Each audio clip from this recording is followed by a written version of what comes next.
Hello, welcome to Quackalope. Thank you for being here. Today, I'm bringing you a preview of Lands of Galzyr by Snowdale Design. This is going to be a narrative-driven open-world adventure game based in the same universe as Dale of Merchants, which is a bunch of adorable little forest creatures that have become sentient over the course of, well, I suppose humans not being the dominant force in existence. And so you have birds and mammals and aquatic life, all of which have functioning societies and personalities and cultures that kind of mesh and blend into one ecosystem. In this game, you're going to be doing your very best to explore the landscape, delve into scenario cards, jump across your own quests to open-world adventure quests, to potential resolutions and conflicts and interactions with other players, as you try to figure out what exactly is happening on the board here. The game can be played cooperatively, everyone working peacefully as a team to journey through the narrative and discover all the intricacies of this world, or it can be played competitively as you're trying to get the most prestige from accomplishing various goals, objectives, and your own personal narrative while playing at the table with a bunch of friends. One of the most interesting things about this game, Lands of Galzyr, is going to be the fact that it remembers itself as you play. It has a save system that brings you back into the game with your items, your equipment, the consequence of the narratives that you've chosen. And the board state, or the save state, or the encounter state shuffles and recycles and begins building upon itself. So the decisions you made 2 or 3 games earlier, the narrative choices and the pathways that you took, or the consequences that you arrived to due to the choices that you made, will all have rippling effects here on the board, here on the table, as you play. So, with all that being said, let me dive into what exactly is going on in front of us here, give you an overview of what this game is, some of the things I like about it, and also encourage you to go watch our gameplay, which is going to show off a 3-player experience. Now, along with that, this is not a sponsored preview video. I'm a massive fan of Snowdale Design. Dale of Merchants is one of our favorite deck-building games, and so an open-world adventure game built in that universe, count me intrigued and interested. This is probably one of my top games of the year, and I am loving everything they're doing, but that's going to come with some very strong warnings and caveats, depending on what type of gamer you are and what you're looking for in a game. So before we get too deep into this, let me just say, if you, like me, love story and flavor text and thematics and adventure more than almost any other part of the game you're playing, this game is going to be delivering on those mechanics. This is a game that is so ambitious in the way that it leans into the narrative choices that you're making, to the open world adventure, to the cycling and remembering and depth of game here. It runs off of a website system spawning new stories and adventures, directing you to roll dice, to mitigate effects, to make decisions, to slowly start collecting gear and going down your own narrative pathway. But that also opens the door to the narrative to open up and change, and more to be added and developed as the game is hitting the hands of the players. For me, this is one of those games that locks in right beside another game that I loved, like Destinies, where the adventure, the module, the story, what you're being told, the RPG on the table is so rich, I can't help but love everything about it. Now, I do have things I'd love to see, from character development to increased tableau building to more head-to-head mitigation when it comes to that prestige track up there, and we'll get into all of that. But just the groundwork, just the back off and take a second at looking at what Snowdale is doing, what Sammy is doing, and I think this game is absolutely remarkable. And so, if you like narrative adventure games, you should be paying attention to this one. If you're not sold on them, this might not be the right game for you. And if you're somewhere in the middle, there are some interesting mechanics here. But you should try to check out as much information as you can, including a link over to the Gamefound page, so that you can dig in and discover if this is going to be the right game for you along the way. So, with that being said, let's start diving into what exactly Lands of Galzyr is. First off, let me go through everything you're seeing in front of you. We have the app, which is going to be running the story or narrative portion of this game. We have our own individual player boards with 4 core characters you can journey or begin the journey on, each one with their own narrative pathway and consequences throughout the course of the gameplay. We have more We have the northern banded newt. We have a marbled polecat, a frilled lizard, and a river kingfisher. On these tracks, you're going to have a dial that is going to upgrade your gold. You're going to have some starting ability slots to place the gear that you've collected, which you can always swap in and out.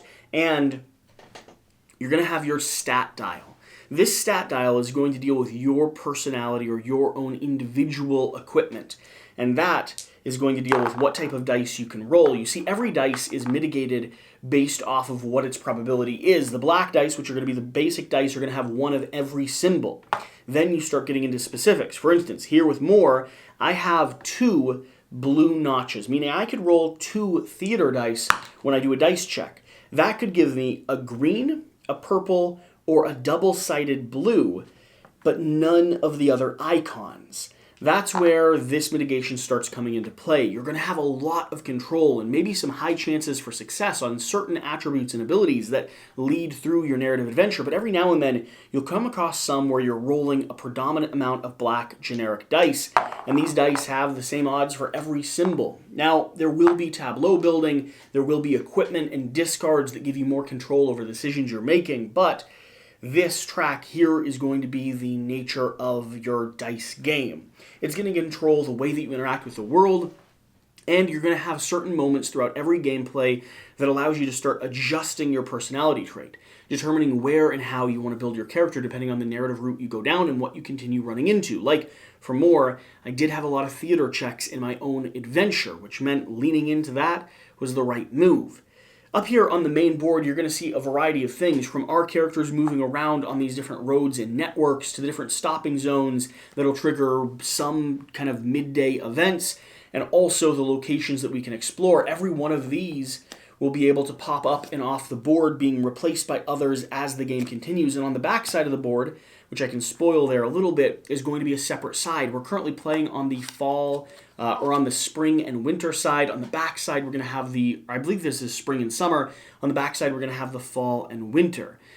This becomes a very, very interesting part of the game. You see, the double-sided board leads to more development in the story and more personality when it comes to the adventure that you're going on. You have a few major cities, you have waterways, which sometimes you can navigate, you have a prestige track up there in the top, and you have a date tracker, because when you sit down to play, you'll be playing through a course of adventures from Monday through Sunday and back again, and that will matter when you're triggering some of your events. A lot of these events that trigger in the open world do so based off of things like, is it Wednesday? Are you at a settlement in the grassland, the forest, hill, or mountain? Is it Friday? Are you sick? Do you have a companion? Is the adventurer wounded, shocked, exhausted, and so on and so forth? Every single one of these potential events or encounters are going to trigger based off of where you are in the world, how you're engaged with it, and whether or not you have a status effect which could negatively impact you. You'll also have these quest icons. These are going to be random icons that pop out into the board that anyone could come collect and engage with alongside their own personal narrative and journey. And then we also have a stack of something like 300 cards in this prototype over here to the side, showing some of the organization and some of the general approach to this game. A lot of the game will deal with that Seventh Continent style grab and cycle and build and expand upon what you have, triggering new story cards, diving into the deck again, and that doesn't even begin to talk about the hundreds and hundreds of story companion elements we have here, 350 already entered into the app, and more in development and on the way. So how does this game work? Well, on your turn, it's going to be pretty straightforward. You're going to be able to take a move action of up to 2 until you have upgraded items, and then you'll encounter a event. For instance, I have this here, the Chasing Legends. If I am 1 space east of Rhineston, which is going to be right here, I could find White Fang chapter event 0093. Now that one's going to be a little bit of a spoiler, but let me go ahead and do one of the generic events to show you just how this game works. So I'll pull this open. I'll be here in the forest location. I'll flip this card, and it is currently Friday. It is currently not Thursday, but we're in a forest. So we're going to trigger event 153. So let me hit this here. And this is where you start going through the choose progression of the game. Traveling through the woods on a beaten path, you spy up ahead a pair of meerkats dragging a safe behind them. Overhearing them squabble, you learn they are brother and sister, Takabu and Nyabu. Respectfully, you approach and ask them what is going on. "It's ours," Takabu hisses. "It is indeed," Nyabu calmly interjects, "but the lock is broken. We live too far into the woods for a locksmith to come out and fix it, so we must bring it to town." Clopping the hooves can be heard in the distance. The siblings jump into the bushes, pulling you and the safe into the brush. A guard patrol wagon comes into view, steering by a single polecat. Expose the meerkats to a guard, or wait for the guard to pass and unlock the safe. Now, this is going to be a medium check. You could expose them for free. It's completely easy. You could do that. But I think I'm going to do a little bit more of a scandalous one, and that is going to be because down here on my character board, on more, I have one skill level in purple, one in orange, which is going to be slightly more advantageous, and I have a bunch of keys, which is going to give me a potential success or an item that will help me unlock this safe. So I'm going to trigger this, wait for the guard to pass, and unlock the safe. I will be rolling 5 dice. Now, you always start with 5 black generic, and then you're going to cycle them out. I'm going to trade one of them for a pink. This is going to have one side on it, which has double thieving. And then I'm going to trade one for an orange. Now, the advantage of the orange is it has 2 sides with the thieving, 2 sides with the yellow, and then 2 doubles with the swords, which is what it relates to. So I'll go and roll these dice and see. So right now, that was a pretty poor roll. I rolled 1 thieving icon. You always get a chance to re-roll all of your dice once. So let's check that now. Again, I'm terrible at rolling dice. Apparently, I have 1 thieving icon, but I do have the unlock. So I could roll this, where is it? I can roll this D12, and what I'm looking for is to get a 10 to 12. I could roll it up to 4 times, and if I do, I'll get 4 successes. And this, a 10, perfect. And this is because the bunch of keys is one of the items that I've been able to collect on my journeys. So, reveal outcomes. I have a total of 4+ successes. The 3 of you stay hidden as the guard wagon drives by. If only the safe was simple to deal with, Nyabu groans after the guard passes. You tell them it would be easy to crack, and do so in minutes. Takabu's jaws hang open for a second. That was fast. I have friends who could use that kind of talent. He hands you a written letter that has the contract information for some of these friends. Before you can take a good look at the safe's contents, the Meerkats duo snatches everything from it and stuffs the items into their packs. Nyabu gives you a sack of gold before the siblings race off into the trees. I gain 10 gold. I get a random 099 from the library to the adventurer. If unavailable, move all 099 from the vault to the library, and I return the drawn event to the bottom of the event deck. So let's check one of these, just because I am selfishly curious. 099. So these are going to be potential quests, forbidden fruits. So if I go to meet Tamegu north of Hazami, so I want to go up to this location and meet with someone who could use my skills. Very cool. Now, let's see. If I'd rolled a 0 to a 1, the 3 of you stay quiet and allow the guard wagon to pass by. Takabu is panting nervously. Phew, that was close. Now, if only we could get the safe open. Nyabu sighs. We'll tell you, when you tell them that you could pick a lock, both perk up. Really? We'll pay you if you can get it open, Nyabu offers. You work for an hour, but no luck. The Meerkat siblings give each other a disappointing nod. Takabu pats you on the shoulder before he and his sister take up the safe and start dragging it down the road again. Well, thanks anyway for trying. And of course, another branching option. Expose the Meerkat to the guard. Suspicion comes to you that something criminal is going on when Nyabu hisses, "Stay quiet," under her breath. You get out of the bushes and call out to the guard. He's startled and asks what your business is. You point at the bushes with 2 chalked meerkats. Do you have a shady tag? I do currently have a shady tag, so I'm going to hit yes on this. Looking over the startled meerkat siblings, the guard gives a vicarious grin. Just so happens I'm looking for a pair of safe thieves. The guard hops off the wagon, brandishing a musket. Something sours his smile as he looks at you again. Wait just a minute, he states. You're part of the gang too, probably their leader. A standoff ensues. You, the twins, and the guard ready for battle, waiting to see who will act first. You wink at the twins, tell them it should be an easy fight with a 3 against 1. The meerkats give each other a confused look, which morphs into a wicked grin. I could fight the guard with easy, or I could back off and leave the scene. Let's fight the guard. I've got 1 orange. So again, we're going to start with 5 black dice.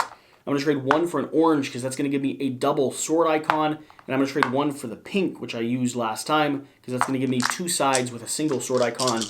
And let's go to war. Still a terrible roll. Let's do it one more time.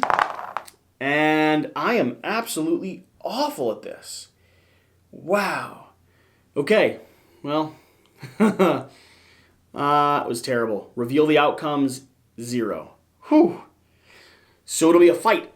I'll fight all of you, the guard howls, possessed by some insane bravery. Without warning, the guard reverses the musket in his paws and charges you, smashing his butt over your head, collapsing you to the ground with a single blow, giving each other a nod of mutual understanding. Takabu and Nabu turn tail and run. They have escaped, so the guard slaps cuffs on you. Looks like the infamous meerkat thieving twins hired a third to help them. Bet you regret throwing in with them lot now, eh?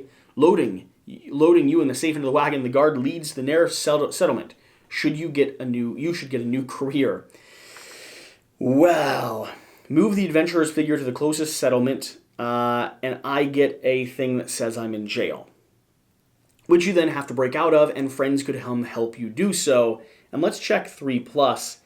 You 3 are no match for me, the guard roars. The law is on my side. Before the meerkats can even reach the road, you've knocked the guard out with ease. That's incredible, Niabu explains as she runs to the unconscious guard, checking to see if he was really out. Slick work, Takabu whistles, but I can't let a good deed go unpunished. He encourages you to take a bag of gold and a letter he offers you. The gold's worth is obvious, but you ask him about the letter. With it, you can ask assistance from some friends of mine, friends that can have real power.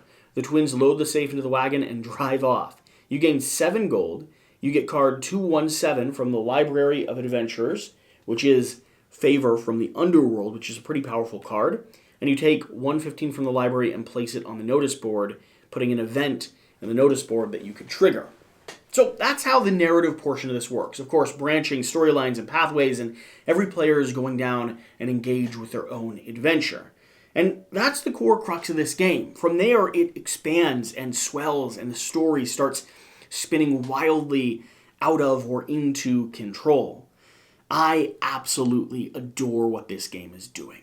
I think there's room for improvement and discussion around how you gain prestige, and as you play the game, I'd like more control over the dice mitigation I get. For instance, a marketplace to purchase, or sort of a brochure letting me know what I might be able to find where, but that's part of this game. It's part of the nature of it. Exploring and discovering and not really having all the answers. For instance, in our gameplay, we didn't really spend a lot of time going to locations. Instead, we went on quests and continued pursuing that. What happens if I go to the market, or I shop, or I stop by the hot springs on my way? There's so much opportunity here to engage and purchase and invest and build your character, and most of all, explore the story and build the narrative. This reminds me of games like Above and Below or Near and Far specifically with the adventure. Reminds me of Divinus, reminds me of Seventh Continent in some ways. But I think this game is doing something absolutely remarkable and fresh in this genre, and I am so head over heels excited about it. I'm a big fan of this world. I'm a big fan of the characters and the story and the narrative, and every bit of flavor text we read over the 2 to 3 hours worth of gameplay we've experienced so far has been rich and inviting and engaging, and honestly, fun and silly and full of consequences, which is exactly what I want out of an RPG or an adventure game. So, with all that in mind, please keep the caveat there. Despite how excited I am about this game, I think you have to love story in order to love it as much as I do. If you're looking for a mechanics-heavy, open-world game, this might not quite be it for you. If you want pure control over how you're scoring and how you're maneuvering and how your character develops, this is going to throw some random curveballs your way. And if you absolutely resent dice and dice rolling, while there is mitigation, it is not entirely controllable, and oftentimes we found ourselves on the underside of some bad rolls. That being said, if you do like adventure, make sure you swing over and leave a quack over there in the Kickstarter or Gamefound comments. I believe it's on Gamefound. Letting them know that you enjoyed this content and you want to see more of it.